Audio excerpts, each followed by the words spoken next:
bem, amém. Que a graça maravilhosa de Jesus continue abundante na sua vida e família, amém.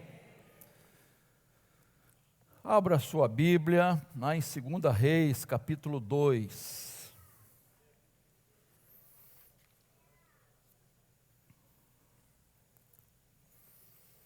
Segunda Reis, capítulo 2.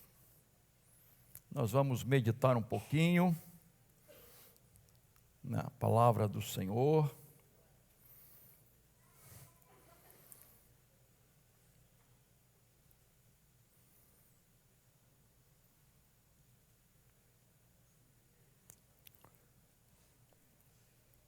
A princípio, vamos ler apenas os versos 9 a 11. 9 a 11.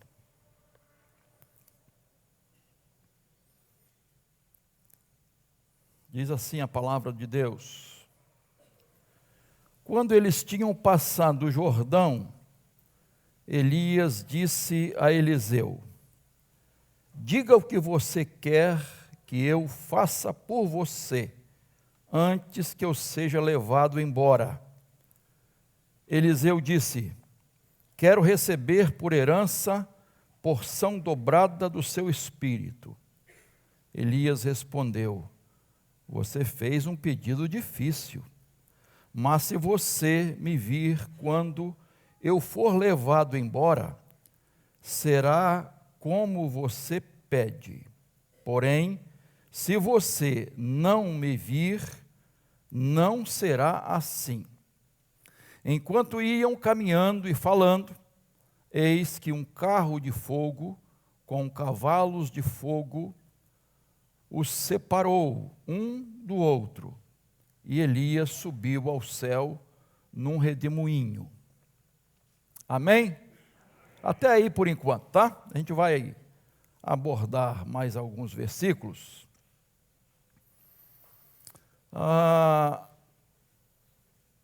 Nesse dia do pastor,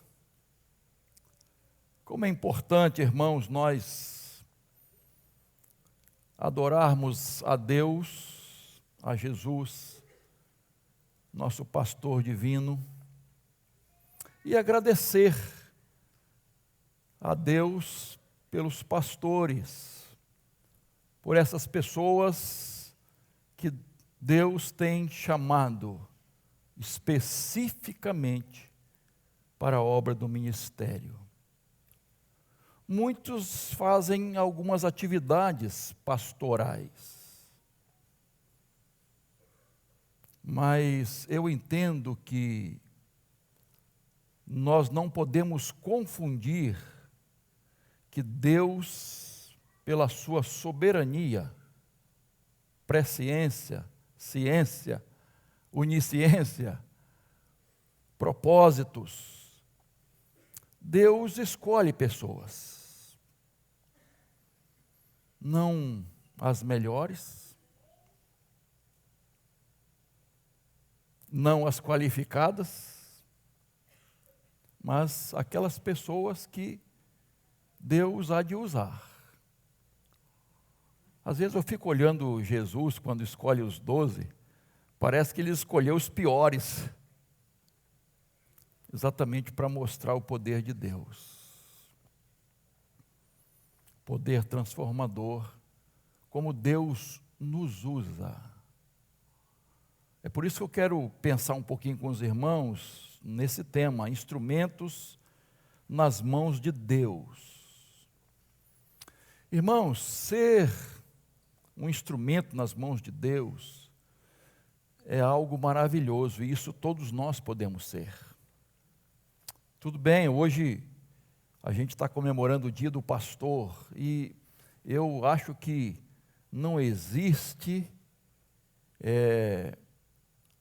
nada mais honroso para uma pessoa do que ser pastor.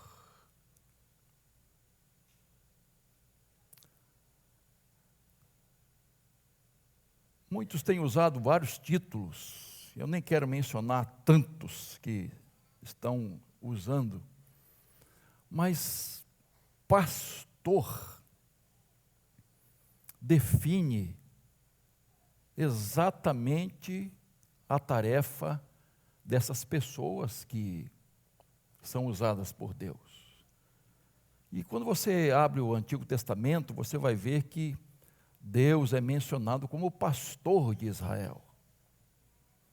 Você vai ver como Deus conduziu o povo de Israel de maneira maravilhosa, suprindo todas as suas necessidades, guiando o povo.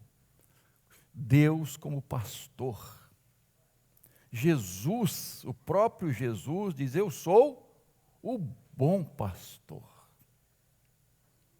Então não existe título mais importante para um ser humano, para mim.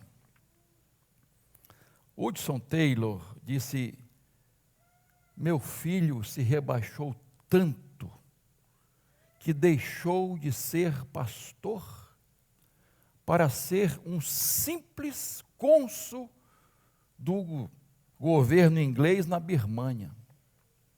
Deixou de ser pastor para ser um simples cônsul. Então, é isso que eu entendo, irmãos, que é algo muito honroso, e a gente tem que agradecer muito a Deus, e pedir a misericórdia de Deus, e a gente pede as orações do povo de Deus, para desempenhar essa missão que Deus entregou a cada um de nós. Elias e Eliseu, irmãos, há vários livros sobre esses dois profetas, sobre a vida do profeta Elias, sobre a vida do profeta Eliseu. Há tanta coisa, há tantas lições. Mas eu quero tirar algumas aqui, irmãos, no finalzinho da vida de Elias e o iniciozinho da vida de Eliseu. E esses homens foram chamados homens de Deus. Tem coisa mais honrosa do que isso, irmãos? A sunamita diz assim: eu vejo que ele é um santo homem de Deus. Irmãos, está difícil. Os tempos são difíceis. E o momento que nós estamos vivendo é muito difícil. E uma pessoa chegar e dizer: eu vejo, eu percebo, dá para ver que é um homem de Deus, repito, irmãos, está cada vez mais difícil. Podemos resumir a vida do profeta Elias assim: na corte de Acabe foi mensageiro de Deus, em Querite foi quebrantado por Deus, em Sarepta foi lapidado por Deus, no Carmelo foi usado por Deus, na caverna foi restaurado por Deus, e no Jordão ele foi um de cada vez. Uma cola dessa, né? E exatamente nesse finalzinho que eu quero tirar algumas lições, irmãos, nesse momento da vida de Elias e Eliseu, retornando um pouquinho à toa, que eu quero tirar algumas lições. Às vezes é difícil selecionar lições, porque são tantas, irmãos, para nossa inspiração, né? Mas eu selecionei algumas e vou passar para os irmãos. A primeira coisa que eu vejo aqui, irmãos, é que homens de Deus, servos de Deus, precisam fazer discípulos, seus sucessores. Se você observar, e eu vou voltar um pouquinho, Se for projetado aí, tudo bem, se não, preste atenção. 1 Reis 19, 16, a parte B, Deus disse a Elias: unja Eliseu como profeta em seu lugar. No versículo 19, a parte B, Elias passou por Eliseu e lançou o seu manto sobre ele. E no 21, ainda no 1 Reis 19, a parte B, então Elias se levantou, Eliseu se levantou, seguiu Elias e o servia. Então aqui a gente vê que o profeta Elias, ele está preparando o seu sucessor. Ele está preparando o seu discípulo. E é muito interessante, irmãos, depois ler em casa, como Eliseu estava acompanhando Elias. Para onde ele fosse, Eliseu estava junto. Eliseu não arredava o pé de Elias. Quando ele viaja para Gilgal, para Betel, para Jericó, estava lá Eliseu. Eliseu foi, o principal discípulo de Elias. Elias tinha mais ou menos 50 discípulos. Depois você pode ver aí a descrição disso, né? Então, eles tinham uma chamada escola de profetas, de filhos espirituais. Pessoas que eles estavam ensinando, não é? Discipulando, instruindo. E quando você pensa na vida secular, irmãos, é interessante que pais, não é, deixam para os filhos uma herança, às vezes patrimonial e profissional, e eu acho legal isso, tá? Então, filhos que seguem os passos dos pais, né? Na profissão, por exemplo, é muito comum, no negócio que a pessoa tem, na empresa que a pessoa tem, né? Ou instituiu, construiu. Então você vê isso na televisão, no esporte, em várias profissões. Os filhos seguindo os passos dos pais, as mesmas profissões, né? Jesus foi o quê? Antes de começar seu ministério, quem era carpinteiro? José. Então a gente vê isso, é muito comum, tá? E eu acho bacana. Lógico que, veja bem, não há um mandamento de Deus para os pais dizendo assim: façam dos seus filhos que eles sigam as mesmas profissões de vocês. Não existe isso. Mas existe o seguinte: fazer dos nossos filhos espirituais, seguidores de Jesus. Existe mandamento para que a gente tenha filhos espirituais, discípulos espirituais. E é impossível falar sobre isso sem mencionar Mateus 28, 19 e 20. Ide, fazei discípulos de todas as nações, batizando em nome do Pai, do Filho e do Espírito Santo, ensinando a observar todas as coisas que eu vos tenho mandado, e eis que estou convosco todos os dias, até discípulos. Então Jesus pegou 12 discípulos, 12 homens difíceis, às vezes até inimigos,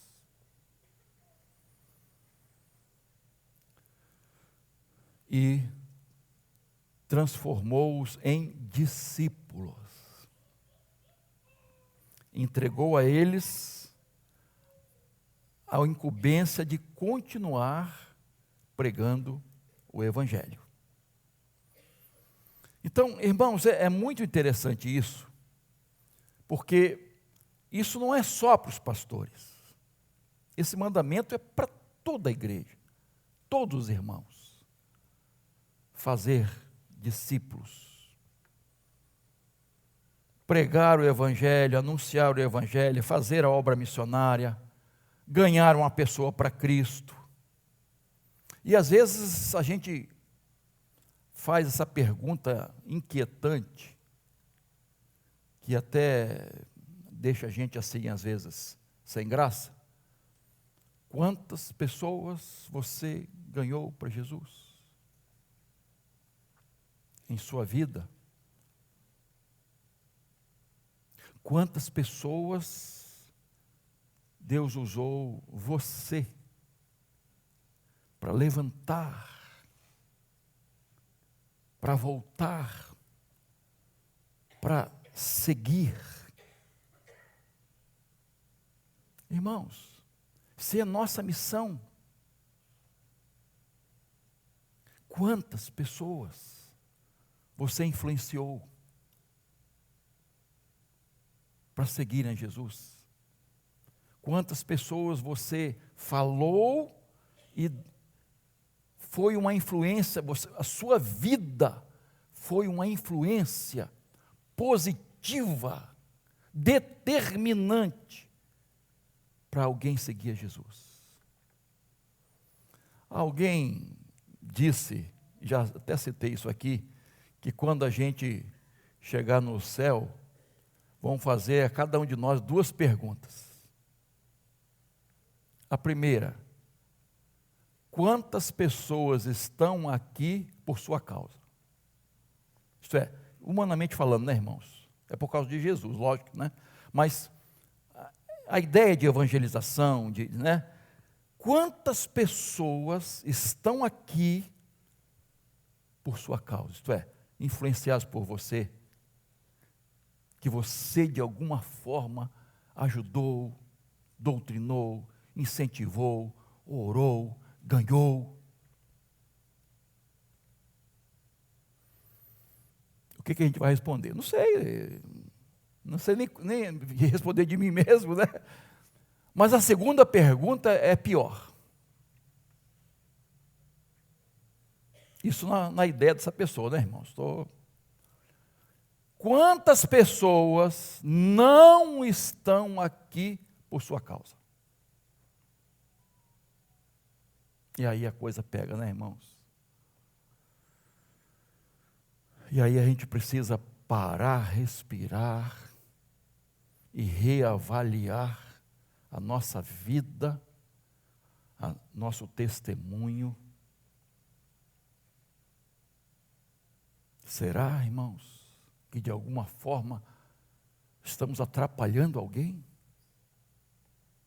Desviando alguém com aquilo que a gente fala? Com aquilo que a gente vive? Com o nosso comportamento? Como é que está nosso testemunho dentro da nossa casa, irmãos? O que nossos vizinhos pensam de nós, irmãos?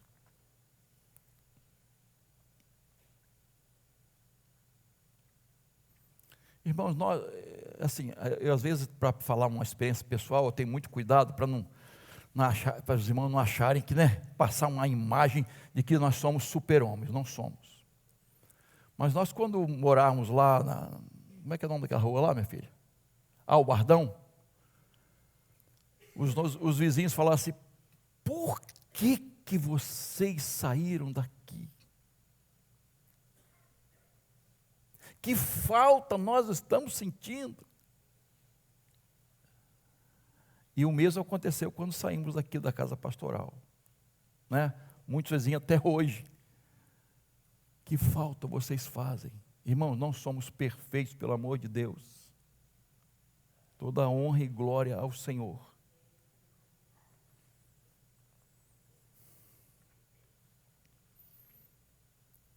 O que eles pensam da gente?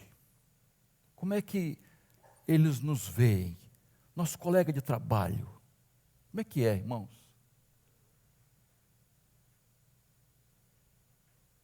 Os colegas de faculdade, de escola, de profissão.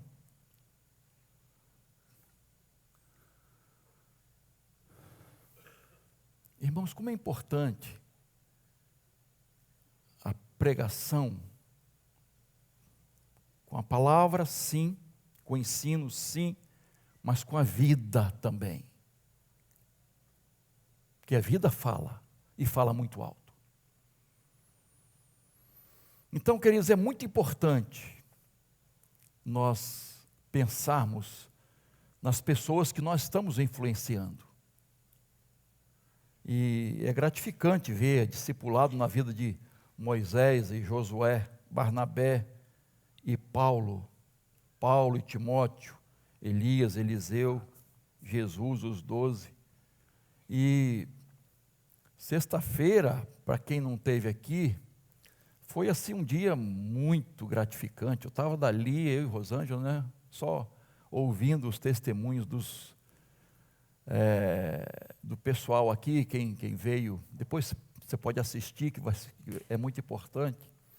O trabalho de discipulado, irmãos. Então, o testemunho desses meninos e meninas, desses jovens e adolescentes, falando do discipulado, que isso transformou e está transformando a vida deles. Esse cuidado por alguém e esse cuidado de alguém por nós, irmãos, essa troca, como é importante. E eu assim, estava ali glorificando a Deus, não é? Por mais de 50 que estão sendo discipulados. Glória a Deus por isso, irmãos. Isso faz realmente a diferença, irmãos. Então eu vejo aqui, a primeira lição que eu quero tirar é Elias preparando Eliseu. E uma das coisas interessantes que às vezes a gente vê nas igrejas, irmãos, evangelização não é por atacado, não é massa, é individual, é pessoa por pessoa, ovelha gerando ovelha, uma de cada vez. É muito bom ver isso na vida de Elias e Eliseu, tá? Esse discipulado. A segunda lição que eu quero tirar aqui para nós hoje é que nós precisamos permanecer em Cristo. E esse finalzinho da vida de Elias, especialmente de Elias, vai mostrar isso, né? No capítulo 2, verso 2, Elias disse a Eliseu: fique aqui, porque o Senhor me enviou a Betel. Mas Eliseu disse: tão certo como vive o Senhor e como você vive, não o deixarei ir sozinho. E assim foram até Betel. Capítulo 2, verso 4. Aconteceu a mesma coisa quando ele disse que ia para Jericó.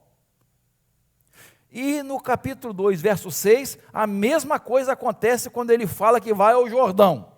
Quando Elias fala que vai ao Jordão. E os versículos 9 e 10, que nós lemos, né, Eliseu pede uma bênção.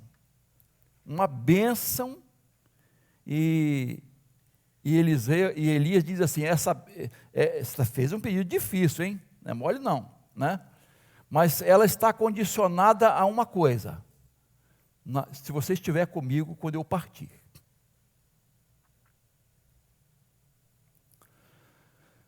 E o verso 11, veja lá, olha, o verso 11. Enquanto iam caminhando e falando, e eis que um carro de fogo com cavalos de fogo os separou um do outro, e Elias subiu ao céu num redemoinho. Eu fico pensando assim, por que Elias, que estava discipulando, treinando, não é? Ensinando a Eliseu, por que ele disse: fique aqui, eu vou sozinho? E ele insiste nisso. E eu fiquei matutando isso. Por quê? E a conclusão que eu cheguei, irmãos, é que Elias estava dando o quê? Com uma provação a Eliseu. Como se estivesse testando a perseverança dele. Tanto que ele não questiona depois. Ele fala, Eliseu disse, não, eu vou contigo. E ele, beleza. E insistentemente ele faz isso. Então, a mensagem que chegou para mim foi essa. Elias estava testando a perseverança de Eliseu. Se ele realmente estava querendo e disposto a seguir com o plano de Deus, a fazer a obra de Deus, a ser um instrumento de Deus. Então, Eliseu não desgrudou de Elias em tempo algum. E para mim, isso foi assim, foi aprovado no teste. Eu estava meditando, lembrei de Jacó, né, com a luta com o anjo. O que ele disse? Não te deixarei enquanto... Olha só, não vou te deixar. Eu não vou te deixar. Então Eliseu, eu não vou te deixar. Eu vou estar com você. Eu vou perseverar. Eu não vou desanimar. Porque, às vezes, irmãos, dá vontade de desanimar. Jogar tudo para o alto. Até na vida cristã. A gente começa a ouvir certas coisas, se encher de certas razões. O inimigo lança, não é, pensamentos. E a gente, não dá não. Irmãos, voltando assim, pensando nos pastores, vocês sabem quantos pastores deixam o ministério mensalmente aqui no Brasil? Mensalmente. 1.500 pastores. Isso é pesquisa, não é? Tirei da minha cabeça, irmãos. Saiu essa pesquisa numa revista evangélica.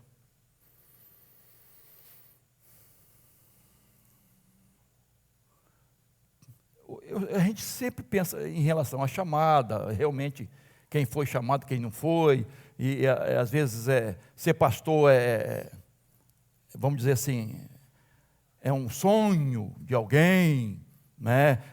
Poxa, eu vou ter o título, né? Como se pastor fosse título, né? Triste de quem pensa assim, né? Então, é uma honra, mas não é nada humano, é espiritual. Né? Então, muitas pessoas são ordenadas com desordem, tá? Desorganização, né? Uma série de coisas. É esposo de pastor, vai ser pastora. É lutador de MMA, é crente, vai ser pastor. É jogador de futebol. Nada contra esses que são, tá, irmãos? Por favor. Mas, e aí, irmãos? Irmãos, pastor tem que ter rebanho. Tem que pastorear. Vai pastorear quem? Vai fazer o quê? Vai ser político? É isso? Pastor político? Eu não estou aqui para julgar ninguém, irmão. Não devo e não vou fazer isso. Mas para mim, chamado é coisa séria, irmãos. É coisa séria. Quando Deus me chamou, eu deixei tudo. Tudo. Não sou modelo. Mas eu percebi, eu tenho que largar tudo. Minha vida vai ser isso agora. Meus sonhos, de lado. Tudo que eu sonhei, vai ficar de lado. Porque agora são os propósitos de Deus. A gente usa sonhos de Deus. É uma linguagem poética, né? Deus não sonha. Deus tem propósitos. Não é? Deus sonha. A gente usa poeticamente isso aí. Tudo bem, não tem nenhum problema não. Mas Deus tem propósitos. E eu tive que abrir mão. Eu não queria, irmão, já falei isso aqui. Eu não queria ser pastor de jeito nenhum. E disse para Deus, qualquer outro menos eu. Não sirvo. E Deus insistiu, é você, é você, é você, é você, é você. E eu disse, sou eu mesmo. Se Deus está falando, eu vou dizer o contrário. Sou eu mesmo. E aí, irmãos, acabou. A partir desse momento, acabou. Acabou. Agora é aqui. Então, tem gente que está brincando com chamada de Deus. Está brincando, não é por aí, tá? Não é por aí, queridos. Tem que abraçar o ministério, viver o ministério, encarnar, é isso. Às vezes você vai ver outros profissionais, vamos dizer assim, né, botando como profissão, que fazem um monte de coisas e tem certos privilégios. Um pastor é diferente. É diferente, irmãos. E quando Deus chama, é aquilo. Você tem um preço para ser instrumento de Deus. Tem um preço, irmãos. E o preço não é barato, não. Não é barato, não. Tem que estar ali, né? Permanecer nesse propósito. E eu gosto de João 15, quando fala da vara e a videira e as varas, né? Quando Jesus usa essa ilustração, não é? E que a vara tem que estar ligada à videira, senão não dá fruto, vai morrer. Eu acho que é o símbolo, tenho certeza absoluta, que é o símbolo da igreja, de cada crente, que nós precisamos permanecer. E, aliás, essa é a palavra chave de João 15. Permanecer. Permanecer. Permanecer.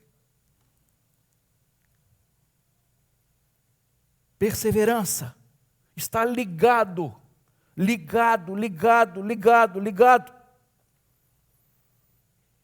Se nós não estivermos ligados a Cristo, irmãos, não tem vida cristã. Se nós não estivermos em comunhão com Jesus, não há vida cristã. Não é de boca, não é de aparência. Nós temos que ter vida com Deus.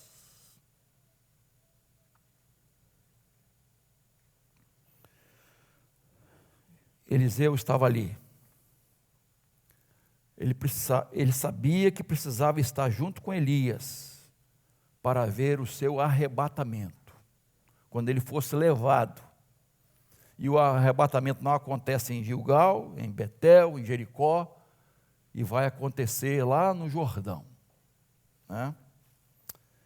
Enfim, e eu gosto, irmãos, por quê? Se ele ia subir num redemoinho, e tem muitas historinhas aí, até cantigas, né? Que fala que Elias subiu no quê? No carro de fogo. Não subiu em carro de fogo, né? Ele subiu no redemoinho. Já viu um redemoinho? Tufão, um negócio assim? Para que o carro de fogo e cavalos de fogo? Para quê? Separar. Eu acho isso muito interessante, irmãos. O carro de fogo, os cavalos de fogo, separaram, vamos dizer assim, Eliseu de Elias. Porque um só ia subir e o outro ia ficar. E vem os cavalos com o carro de fogo e separa os dois. E aí, separados, vem o redemoinho e leva Eliseu, né? Ah, sim, Elias, presta atenção, hein, gente? Ninguém fica pescando aí não, hein? Então, assim, eu gosto disso, irmãos. Eles estavam tão juntos, uma vida de comunhão tão grande ali, que precisou um carro de fogo separar os dois. Irmãos, eu acho que isso a gente pode ver como um símbolo da igreja. Da igreja, irmãos. Quando a igreja será arrebatada. A igreja de Jesus, um dia, será arrebatada.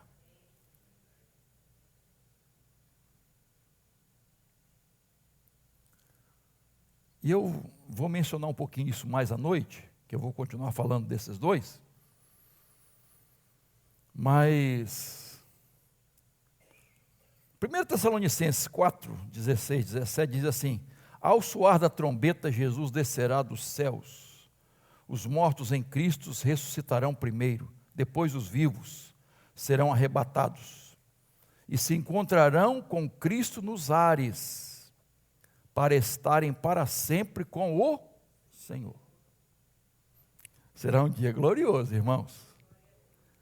Irmãos, será um dia glorioso. Será um dia assim inesquecível.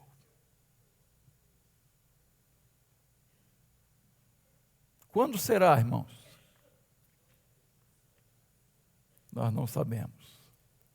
Elias e Eliseu não sabiam. Iam para lá, iam para cá, viajavam para lá. Não sabiam onde seria, quando seria. Mas o fato é que Eliseu precisava estar caminhando com Elias, junto com ele, para ver o que ia acontecer. Irmãos, nesse dia, nós precisaremos estar com Jesus, junto a Jesus, senão não subiremos. E vai haver uma separação, irmãos. Irmãos, no arrebatamento vai haver uma separação. Uns serão levados e outros serão deixados. Familiares ficarão, amigos ficarão, vizinhos ficarão. Irmãos ficarão.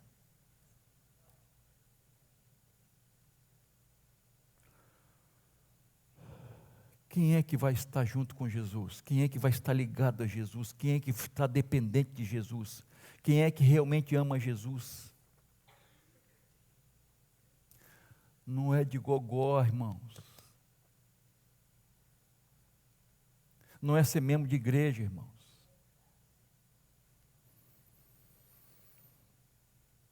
Jesus contou uma parábola em Mateus 25 sobre as 10 virgens, as 10 moças. E houve então um casamento, não é? Aquelas, vamos dizer, as damas de honra, que participavam do cortejo, aquele negócio todo, enfim. E quando o noivo, de repente chegou, que ninguém sabia a hora, o que aconteceu? 5 estavam com a lanterna ou a lamparina, né, o lampião, seja o que você achar, né, com óleo, para, na hora, está aqui, estou pronta para seguir o cortejo com a minha luz. 5 não estavam preparadas. Então não puderam seguir. E eu acho interessante, irmãos, que essas 5 loucas, tem essa tradução, ou imprudentes, não é? Há uma descrição dura, irmãos, que elas querem pedir emprestado, elas querem resolver a coisa na última hora, mas não é possível. Na hora que Jesus chegar, ninguém pode se preparar. Ninguém passa para ninguém o seu preparo. É individual. é individual.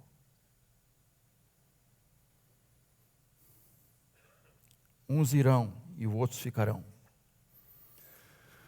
E Jesus encerra a parábola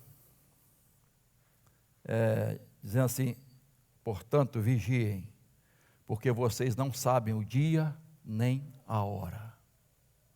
Vigiem. E há um detalhe no verso 11 e 12 dessa parábola, desse capítulo 25. As moças despreparadas disseram assim: Senhor, Senhor, abre a porta para nós.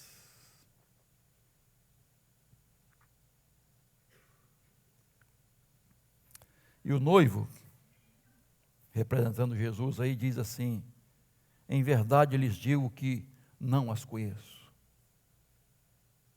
Eu não conheço vocês.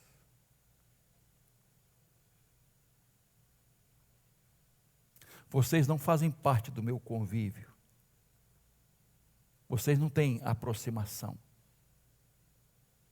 Não conheço vocês. Mateus 7, lembra que quando, Senhor, Senhor, em teu nome, fizemos muitas maravilhas, tudo. Não conheço vocês. Usaram o nome de Jesus, falaram do poder de Jesus, vivenciaram até o poder de Jesus, mas não eram conhecidos por Jesus. Vida de comunhão. Senhor, abre, não conheço vocês. Há um grande alerta para nós, irmãos. Não adianta ser convencido e não convertido. Não adianta ouvir a palavra e não obedecer.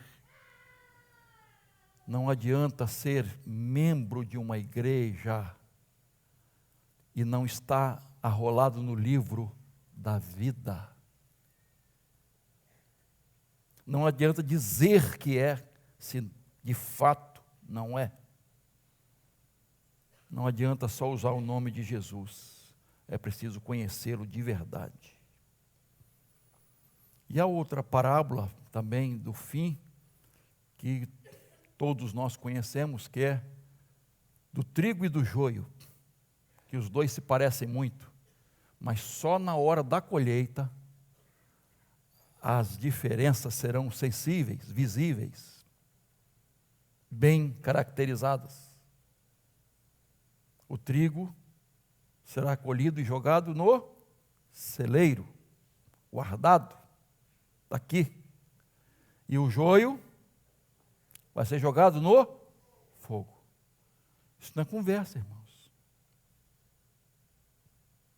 Irmãos, isso não é conversa. Isso é real.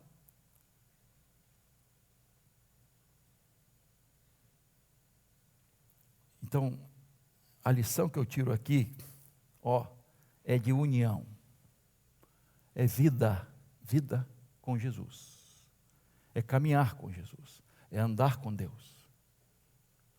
Vida de verdade. Perseverança.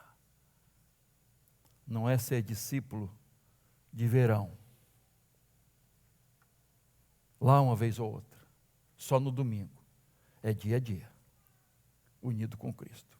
E terceiro e último lugar agora de manhã. Eu quero retornar um pouquinho. Precisamos nos conformar com o não de Deus.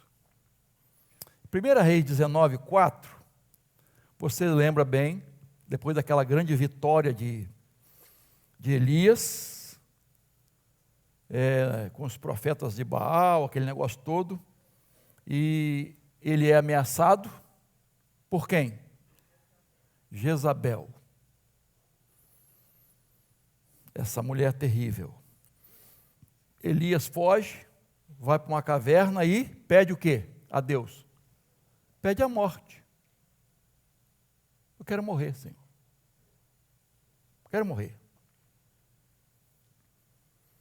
Elias, a gente entende que Elias teve um momento ali de depressão, E tem gente que ainda acha que crente não tem depressão. Que isso é coisa do diabo. Isso é bobeira. Depressão é uma doença, irmãos, que pode dar em qualquer um de nós. Quantos servos de Deus passaram por isso? Elias, este homem usado por Deus, um grande profeta de Deus. Ah, Senhor, eu quero partir. E às vezes a depressão está muito ligada ao suicídio, vocês sabem muito bem disso. O suicídio está ligado à depressão, né? Uma das maiores causas de suicídio é a depressão. A pessoa quer, na verdade, é um grito pela vida. A pessoa pensa em morrer, acha que a vida dela não tem solução, que os problemas dela são tão grandes que não terão solução, e que a solução é a morte. Mas não é isso. Ela está enganada, completamente enganada. E ela precisa de ajuda, de oração, de assistência, de medicamentos, de remédio, de assistência médica, etc, etc. Não vou entrar nessa questão hoje, não. Mas Elias está ali, não é? Flertando com a morte, pensando na morte. Mas não era a hora dele, irmãos. Não era a hora dele. E Deus nem sempre dá o que queremos ou o que pedimos. Porque Deus é Deus. Porque Deus sempre nos dá o melhor. E glória a Deus, porque Ele não atende certas orações. Porque a própria Bíblia diz que nós não sabemos o que pedir. Então, glória a Deus, porque nas nossas dificuldades e orações tolas, Deus diz, não vou atender esse meu filho, nem minha filha. É que nem uma criança que pede uma coisa aos pais, que você sabe, não vou dar, porque vai ser um problema para ele. Né? Não está preparado para isso. Então Deus não atende a oração de Elias. Ele queria ir para o céu na hora errada e da forma errada. Mas Deus tinha algo preparado para ele ainda. O seu ministério não havia acabado. O que ele tinha que fazer aqui nessa terra não tinha terminado. O seu ministério, repito, não estava acabado. Deus o levaria para o céu. Mas mediante o quê? Olha só, um arrebatamento. Na hora de Deus e da forma de Deus. Deus é maravilhoso, irmãos. Deus não atende a Elias porque tinha coisa melhor para ele. Muito, muito melhor para ele. E ele jamais poderia imaginar isso. Jamais poderia imaginar isso. Que ele subiria ao céu sendo arrebatado, sendo levado para um redemoinho. E jamais. Então, meus irmãos, irmãs, quando Deus não atende, quando Deus diz não, ou Deus diz espere, ou até está em silêncio, é porque Ele está, já diz uma música aí, né? Ele está preparando coisa melhor. Eu creio nisso, irmãos. Eu creio nisso. Deus tem sempre melhor para nós. Quando Paulo pediu para Jesus tirar o espinho na carne, orou quantas vezes, irmãos? 3 vezes. Paulo é um homem de oração, né, irmãos? Ele pediu uma vez só, mas ele insiste 3 vezes. E Jesus diz, não, porque a minha graça te basta. essa frase, irmãos, é assim, é pano para manga, isto é, a gente precisava falar pelo menos 1 hora sobre isso. A minha graça te basta, porque o meu poder se aperfeiçoa na fraqueza. Irmãos, Deus tinha algo glorioso para fazer em Paulo. Primeiro, na vida dele, e depois através dele. O grande apóstolo, mas Deus ainda precisava trabalhar na vida dele, porque Deus tinha planos para usá-lo ainda mais poderosamente. Quando Jesus não atende o pedido urgente de 2 irmãs chamadas Marta e Maria, porque o irmão estava doente, gravemente, mortalmente doente, ele não atende. Vai lá depois, já estava sepultado. Eu não disse a vocês que se vocês crerem verão a glória de Deus? Jesus não atendeu aquele pedido de cura de enfermidade. Jesus tinha algo glorioso para fazer. Depois de estar cheirando mal, o corpo se desfazendo.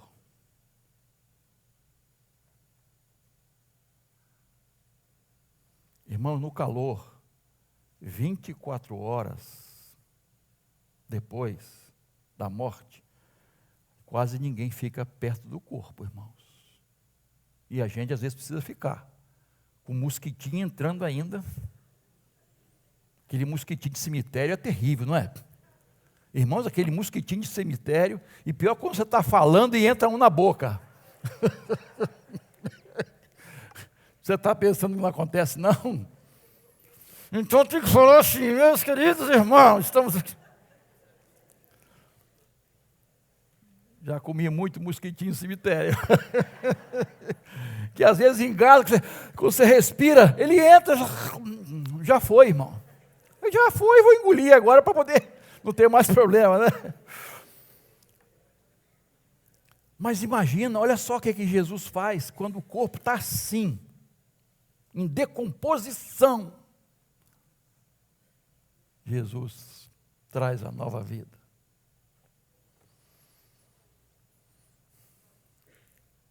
Meu irmão, minha irmã, vamos colocar isso na cabeça e no coração. Jesus está preparando algo melhor para você.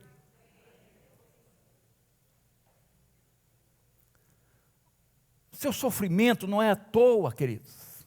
Nada acontece por acaso, suas lutas. Jesus está preparando mais algo que será bênção, uma bênção muito grandiosa, na hora certa, no momento certo. Então não desanime, não perca as esperanças, não perca a sua fé, continue perseverando, porque Deus, é o seu Deus, é o Senhor da sua vida, é o pastor da sua vida. É Ele que cuida de você, é Ele que supre suas necessidades, da sua família, é Ele que não vai deixar faltar nada na sua vida. Creia nele, deposite toda a sua fé no Senhor. Então, conforme-se pela fé com o não de Deus, com a resposta. Não fique decepcionado com Deus. Tem gente que fica decepcionado. Às vezes a decepção vem por causa de uma visão errada de Deus, do Evangelho. Uma teologia errada, propagada muito difundida hoje. Às vezes a gente fica decepcionado com Deus por causa disso.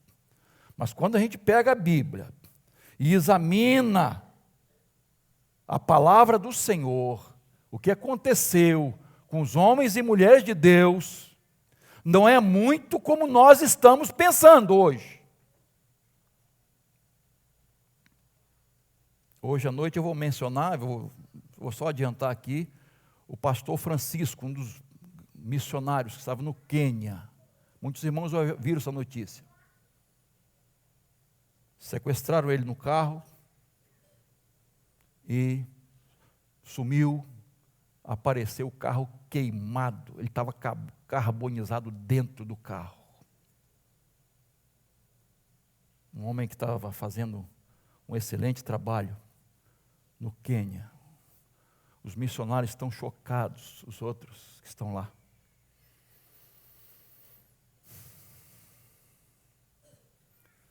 A gente tem uma visão, às vezes, muito errada, irmãos.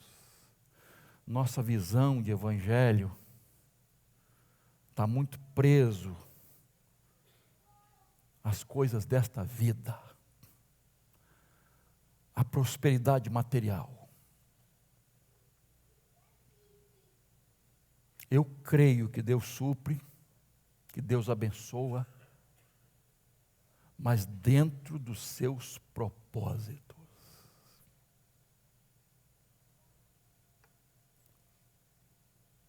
Era propósito de Deus permitir João Batista ser degolado, queridos. Sua cabeça numa bandeja. Como é que vamos entender isso, irmãos? Como é que vamos entender que Paulo, depois de tudo, se despedindo, ele está quase que sozinho, só alguns com ele, e ele menciona isso, e ele cita alguns, e a Bíblia não diz, mas historiadores dizem que ele morreu numa guilhotina romana.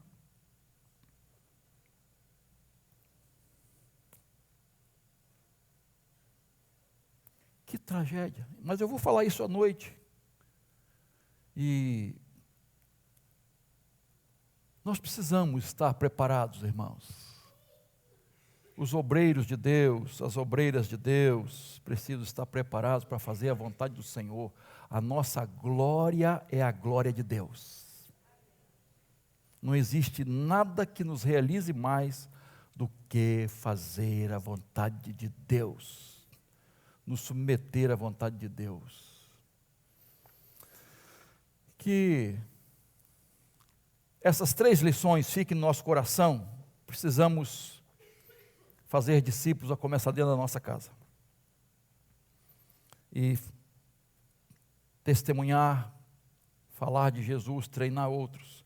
Precisamos permanecer em Cristo, não largar dele em momento algum, estar unidos a ele, e precisamos crer que o não de Deus é bênção. Que tudo que vem de Deus é bênção. Nós apenas precisamos nos ajustar à vontade dele, ao que ele está fazendo e vai fazer através de nós. Amém?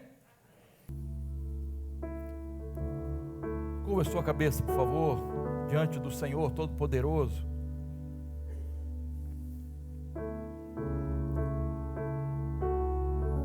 Senhor, nós queremos te agradecer pela tua palavra, que é viva e eficaz e que jamais volta vazia. Obrigado, Senhor. Obrigado pela inspiração da vida desses 2 profetas, Elias e Eliseu. Obrigado pela forma que eles foram usados pelo Senhor, poderosamente usados pelo Senhor. pessoas simples, pessoas comuns, mas usadas pelo teu poder. Obrigado, Senhor, pelos aniversariantes dessa semana, por esses irmãos que celebram mais um ano de vida, pelos casais, Senhor, que celebram o casamento. Obrigado, Pai, abençoa-os, derrama as tuas ricas bênçãos sobre eles, Pai. Há outros que aqui estão também colocando a vida, colocando um motivo de oração, uma gratidão, uma vitória nas tuas mãos. Abençoa, Senhor. Ouve a oração do teu povo, Senhor. Ouve a oração do teu povo, Pai. Ó Deus, obrigado, porque hoje comemoramos o dia do pastor. Obrigado, Senhor, porque o Senhor chama conforme o teu propósito. Não temos méritos, apesar dos nossos deméritos. O Senhor, pela tua misericórdia, nos chamou, nos capacitou e nos usa para a tua obra, Senhor. Obrigado. Obrigado por esse privilégio, Senhor. Obrigado por aquele dia que o Senhor me chamou, Pai.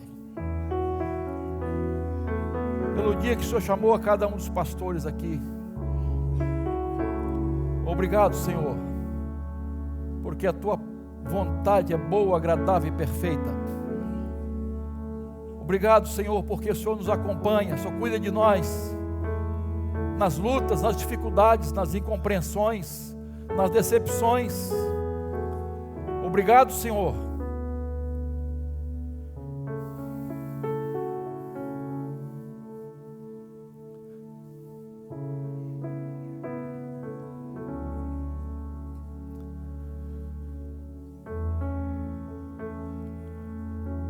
Louvado seja o teu nome, Senhor.